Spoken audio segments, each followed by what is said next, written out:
Found some berries.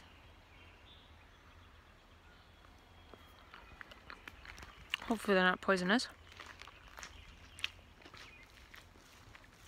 I'm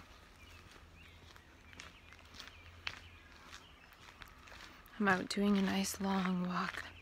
I feel really tired today. Not really tired, pretty tired. And I slept 13 hours last night from like 9:30 p.m. to 10:30 a.m. And it's kind of good because at this point in time in my bipolar biorhythm, I'd likely be sleeping like 6 to 8 hours, which is very little compared to 12 to 13 or 10 to 13 hours. And then I get to a point where I can't sleep at all. And I've already had those blips where I couldn't sleep or couldn't fall into sleep. And I was able to take supplements to fall asleep. So I wonder if I'm even over the hump of the crisis. I could be in the post-crisis fallout where I'm more tired and a little bit lower mood. And I did not drink coffee yesterday, and that probably has an effect too. I'm going to try and not drink coffee this week, just in case it leads to that sort of anxiety feeling. And I was trying not to take extra uppers like tyrosine or methylfolate, but it might be a little bit hard to get through the week if I don't take some at some point. I don't want to feel like really low, but I don't want to feel that anxiety feeling. So that anxiety feeling indicates that I haven't yet hit the crisis. So I really don't know what the best thing to do is, but I do need to remember that this point in time, right now, this next month or so is really about navigating the crisis. And I'm a little bit distracted by other dynamics. But the thing is, during a crisis, those other dynamics kind of come in and are really distracting. So it could be a good sign that I'm a little distracted by other dynamics in the meanwhile, slowly moving towards the crisis point. Or maybe it's all kind of diluted out, not as in diluted as in delusional, but dilute, like it won't be as bad because it's sort of spread out. And I'm not doing anything, so I'm feeling like more tired, maybe not as much executive functioning, but since I haven't been working on doing all this stuff, it doesn't really feel substantially different, like this big, having trouble finding my words, like this big difference, because I was functioning so high, like doing way too much on the computer and stuff, and then all of a sudden not being able to do that. Well, I haven't really been doing that much on the computer, so if there was all of a sudden an less ability to do it, I'm not really putting that much energy into doing stuff on the computer anyway. So I think I'm doing pretty well. I am practicing what I wanted to practice, which was be outside with the energy and not inside. And this might be one of the first times that the crisis is during a time when I can really be outside most of the time because it's so nice out. Usually it's in the winter when being on the computer is one of the main things one can do with one's time. So I don't know. I'm wandering, my eyes feel a bit tired. So, being that I felt this way today, I could take a bit of an upper on Wednesday or something, like methylfolate, because I will be around people, and see how it goes. Today and tomorrow I'll mainly be by myself, so it doesn't really matter if my brain's tired, but I don't know if it's not good to nip something in the butt, like let the brain go into a bit of a lower state. Is it better to keep it balanced by always navigating by taking something to nip it in the butt, or is it better to sometimes let the brain go into the lower state? I don't know. like that experiment would be okay. I'm not going to take any kind of uppers for the week and then see if I go lower and lower into sort of a bit depressed. I don't know if it's depressed or more just sort of introspective and inward with the past. Finding that as I walk, I'm sort of walking off past energy that is wanting to come in. So we'll see. Found a spot on the grass. It's really cool because there's all this long grass around me. And can you hear all the insects? Some of them are like they're coming in for a landing. I don't know if this mic picks it up.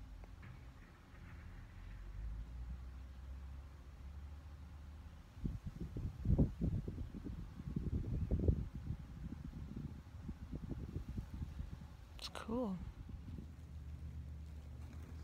I wonder who else is giving the earth a hug right now. Intentionally.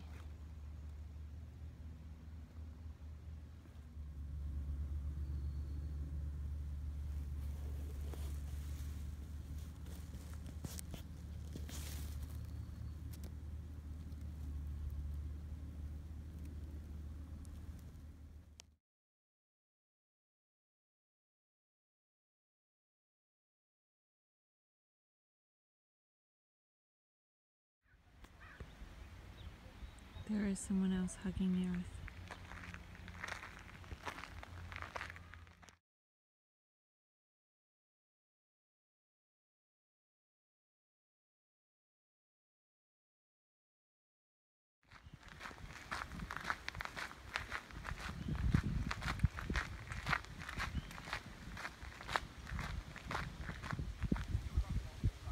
More people in the middle of the grass. Last night was the first night that I forgot to take my evening vitamins. I was having dinner, I was having my hummus and carrots.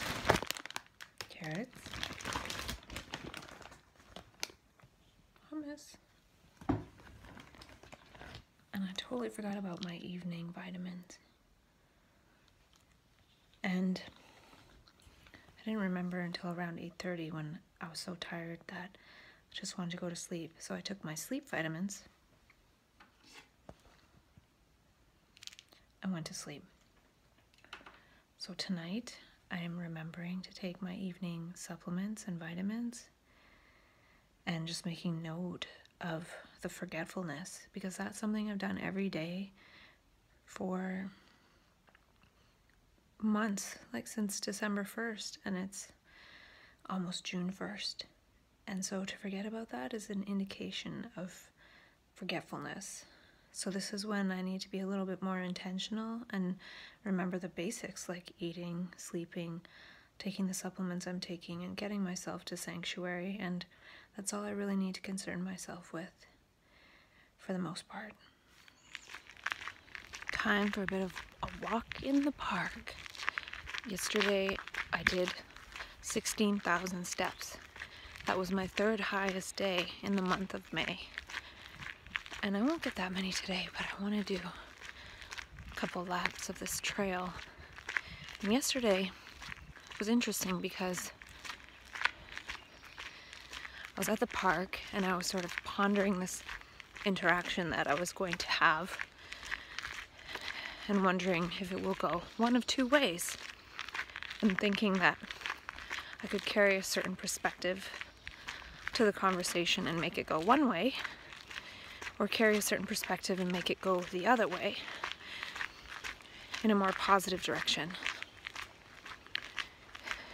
And the negative direction had some positives too, but it was more moving away. And I was sort of feeling the negative, like, I just want to say blah and just go on my way. And I was realizing that somehow I needed to get from a state of mind that was that negative to a space in consciousness where it was more likely that the positive scenario would happen. But at the beginning of the day, I just felt mainly the negative scenario. And I was kind of fine with that unfolding, but I knew it was possible to unfold something else. And I was kind of thinking about Dr. David Hawkins' scale of consciousness, where he shows the different levels. And one might think if one is in a state of lower consciousness, like maybe anger, then one can do some kind of mental martial arts or internal mental movements to finally rationalize to a point where one is in a higher state of consciousness, like courage or willingness, something like that. And then I decided I was going to walk. And as I walked and walked and walked and walked some more, there was a little bit of internal inquiry, but it was mostly physical movement of the body. So in the process of moving my body and being in nature, something that is highly conscious itself, a high level of consciousness itself, slowly over the day, I felt consciousness, my level of consciousness shift. So it wasn't a matter of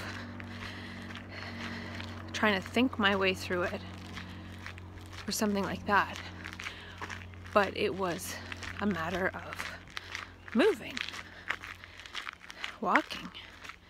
And walking could be considered a very high level conscious activity. We consider it very mundane, but it's so basic to human nature and physiology. We don't do enough of it anymore. And then to walk in nature, oftentimes I feel pretty good. So I walk through nature, I feel good, and I don't necessarily feel that much different because my state of consciousness is pretty high and it's sort of congruent with walking in nature. So it just sort of resonates. Whereas I felt yesterday like it really raised my level of consciousness. Saying my level of consciousness isn't really correct, but the level of consciousness that one has access to. And by the end of the day, I felt good, and I did some earthing. So I just had an interaction, and I feel fine. I had an interaction yesterday and one today, and I feel fine, but I also know like doing some walking in nature will help to neutralize whatever might be there that I'm not really aware of. So yeah, it was kind of cool. It was sort of an experience like the one I'm hoping to create soon, which is being in nature and a high level of consciousness to see if it neutralizes some of the lower energies that will come into consciousness and awareness possibly really soon. And I'm not sure that what I've been talking about lately is with the support of certain nutrients and supplements, it's possible that bits of that have been coming into awareness along the way lately. It's hard to say.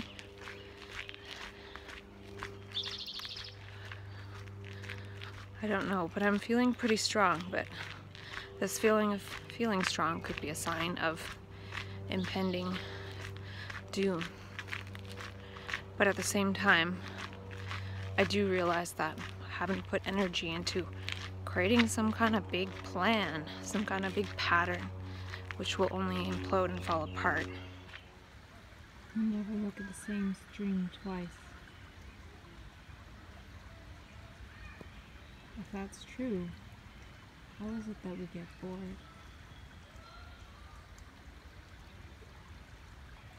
When everything is always new, I'm bored implies same old, same old. There's no such thing as same old. I took some methylfolate this morning, and I think that could be a good supplement for me. I came across an article by Dr. Mercola saying the same thing that I read in that book, Dirty Genes, that folic acid isn't good. And he said from this day forward, cut out folic acid, take methylfolate. So I think it really helps because methylfolate is for methylation, which is part of what is necessary for epigenetic expression. So the changing of DNA expression. And what is part of what creates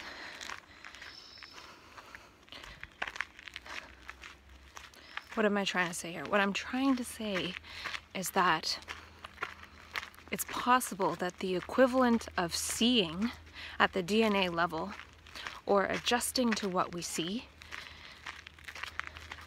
the requirement for that is folate. Now that's an oversimplification, but imagine at the macro level I see something, I perceive something, and I need to change my behavior because of it. Say I see a bike coming straight at me. Now if I don't have the muscles to move out of the way, I can't adjust according to that perception. Now we don't really know what's going on at the level of the brain cells, but if the brain sees something, perceives something that it needs to adjust to, but it doesn't have the methylator, the methyl molecule, in order to change the DNA expression, like maybe it's part of the switch, then it can't change. So what happens is the brain is maybe seeing things quite often that it needs to adjust to on a brain cell level, on a genetic level, which is what would change the brain cells. There's an equivalent genetic change that happens in order to change the way the brain cells are moving, or the structure of the brain cells, or what have you. But if there's some kind of seeing on the macro level with the eyes, gets to the brain, but there's no molecule for that epigenetic change, then whatever selective pressure in the environment is causing the perception of the need for change. If there isn't the molecules of change, then it can't change. And then that might actually build up a sort of pressure inside that the brain cells are seeing the need to change, but there isn't the molecules necessary, or there aren't the molecules necessary to facilitate that change. And that could be part of what causes stress at some level. The level of the brain cells, they're stressed out because they need to change, but they can't. They can't adapt, they can't adjust fast enough.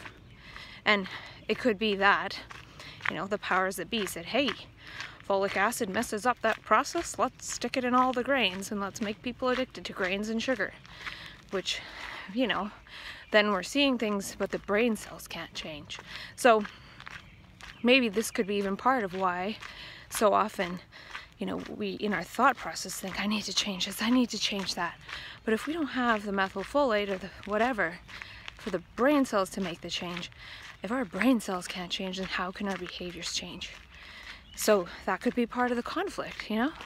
All the human conflict could come down to folic acid instead of methylfolate. Obviously, it's not that simple, but what I've been investigating lately a lot is the correlation between the macro level of behavior and the micro level of the brain cells or genetics.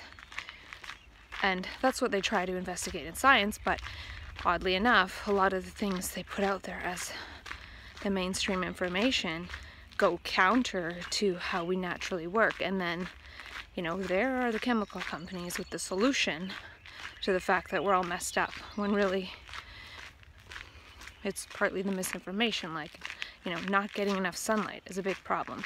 Drinking fluoridated water, big problem. You know, controversy about the vaccines could be causing a problem. Who really knows what the problem is? Part of the problem is not seeing for oneself what is true and relying on those other sources, and then blah blah. It's complex, but I think for me it seems the days that I take methylfolate, I feel more adaptable and a little bit more up in consciousness. And it could be that part of being able to stay in higher levels of consciousness is the ability to quickly and fluidly process things that are challenging. Because if something challenging happens and I can't process and move with it, then that could cause the drop in consciousness. More so than trying to avoid all things that are so-called lower in consciousness, which is impossible. So being able to adapt right now, not 2 seconds from now, is key. And I think methylfolate could be one of the big players. And we'll see what happens in the next month for me. I was trying to sign on to iCloud on my computer, and the thing came up saying, 2-factor authentication, blah, blah. And it's like, you're trying to sign on near Montreal. And let me tell you, I am nowhere near Montreal. And then I did it at the coffee shop I was at, and it said, oh, you're near Vancouver Island. I am not near Vancouver Island either. So I didn't sign in because it's being weird. And this is the thing that happens sometimes. Technology glitches. And I think that's what happens when one is more in a space of being everything. Technology gets confused as to where and when you are, where and when in space-time you are, because you're kind of everywhere. So it's like, where the heck are you? Don't really know. And so we'll see how that plays out.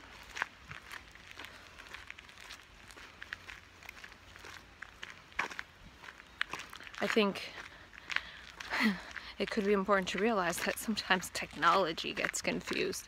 Not necessarily that one is confused. One can be quite rested in the knowing that one is the entire universe. And then, well, if technology gets confused sometimes, oh well, it's technology's problem, not the universe's problem.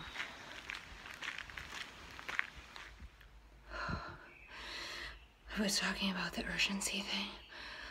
I just had to make a run for the can, like nobody's business. Seriously, I almost shit my pants. That almost happened the other day. I was in a residential neighborhood. I was like, oh, I'll stop at this park. And the door was locked for the washroom. And I was kind of prepared to go because I knew that washroom was there. It was locked, and I had to get in my car and drive into town to go, and I seriously almost went in my pants. So this doesn't usually happen ever, this urgency thing, but it's happening lately. And it reminds me of the first time I went into crisis. There was this needing to go like 10 times a day. I went down to 90 pounds, couldn't keep anything in. Maybe this whole thing was a physical problem of some kind that was missed through testing. I don't know. Seriously, I contemplated going in the bushes because I still had like 10 more minutes to walk, and it was almost a bad decision not to go in the bushes when I could have. So I'm home now, and something interesting, when I was driving back from the park, I noticed that there's a barn, a white barn off the side of the road with a happy face on it. And I've driven on that road probably 100 times. 50 times to the park, 50 times back from the park, and I've never seen that. And what is kind of fascinating is today, I bought some lottery tickets online and I chose my numbers. And I drew a happy face to choose the numbers. Usually I kind of pick at random, or I have numbers that I pick. But today I drew this happy face. And then I see the barn with a happy face on it. So it made me kind of realize that Like a lot of times we think in terms of words or affirmations, and that will help us to see those aspects of reality. Like saying, I am this way or that way, that's good, then we'll see those good things in reality. But it works for drawing too, like drawing a happy face. And something interesting that I noticed, I got home, I sat on my couch, and I could feel that vibrating feeling. It's kind of a bad sign. And I can hear that noise, like that sound that I hear sometimes, and I haven't heard the sound in a while, like swirling around like this energy. So I don't know what's gonna happen.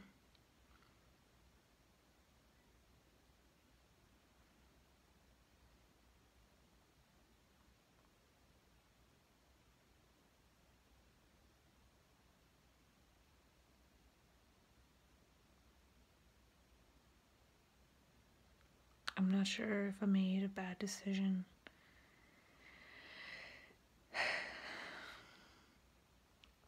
But it was likely going to happen anyway because I'm due to implode. So either way, it's okay. And I was just talking to myself about how does this little perturbation of the self or the me bring down the energy of the universe. But it's a pretty strong structure. I don't know, I guess we'll see.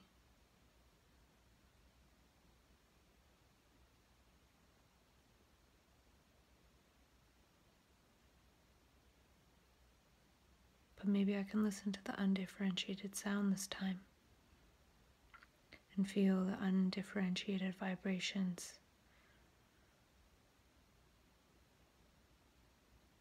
and not let them create a story.